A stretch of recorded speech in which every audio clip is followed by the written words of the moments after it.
മക്കളെ ഞാൻ ചോറ് കഴിക്കാൻ പോട്ടോ. ഇത് എടുക്കുന്നുണ്ടേ, ഇത് കറക്റ്റാണ് ഈ ചോറ്. ഇങ്ങനെയാണ് ഞാൻ ദിവസം എടുക്കുന്നത്. നമുക്ക് തോന്നും, കണ്ടില്ലേ, ഇങ്ങനെ കിടക്കുമ്പം തോന്നും ഇത് കൂടുതലുണ്ടെന്ന്, കണ്ടില്ലേ. പിന്നെ ഇലക്കറി നമ്മുടെ വീട്ടിലെ ചായ മനസ്സെല്ലാം പോയി. അപ്പോൾ ഒരു ചെറിയ ഒരു തണ്ട് മരം നിന്ന് അതേന്ന് ഞാൻ 5-6 ഇല കിട്ടി. അത് തോരൻ വെച്ചാണ്ട് ഈ ഒരു സ്പൂണ് ആണ് ഞാൻ എടുക്കുന്നത്. ഞങ്ങൾക്ക് 3 പേർക്ക് ഇത് മതി.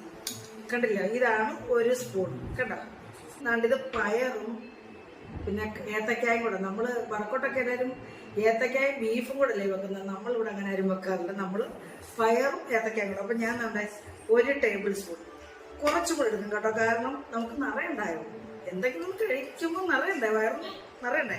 അതിന് വേണ്ടി ഇത്രയും എടുക്കത്തുള്ളൂ. അപ്പം നമുക്ക് ഈ പാത്രം കണ്ടോ, ഈ പാത്രത്തിൽ ഇരിക്കുമ്പോൾ തോന്നുന്നു ഒത്തിരി ഉണ്ടെന്ന് തോന്നുന്നത് കേട്ടോ, ഇങ്ങനെ കാണിക്കുന്നത് കേട്ടോ. പിന്നെ അവിടെ മത്തിയാണ്. മത്തി 1 മത്തിയോ 2 മത്തിയോ ഒക്കെ എടുക്കും. മത്തി കുറവാണ്, ഒരെണ്ണേ എടുക്കത്തുള്ളൂ. പിന്നോട് വറുത്തത് ഇരിപ്പുണ്ട് കേട്ടോ മക്കളെ. ഞാനൊരു പകുതി എടുക്കത്തുള്ളൂ. അപ്പം ഞാൻ ഇത് കൂട്ടി. അപ്പം എല്ലാവരും ചോറൊക്കെ കഴിച്ചോ?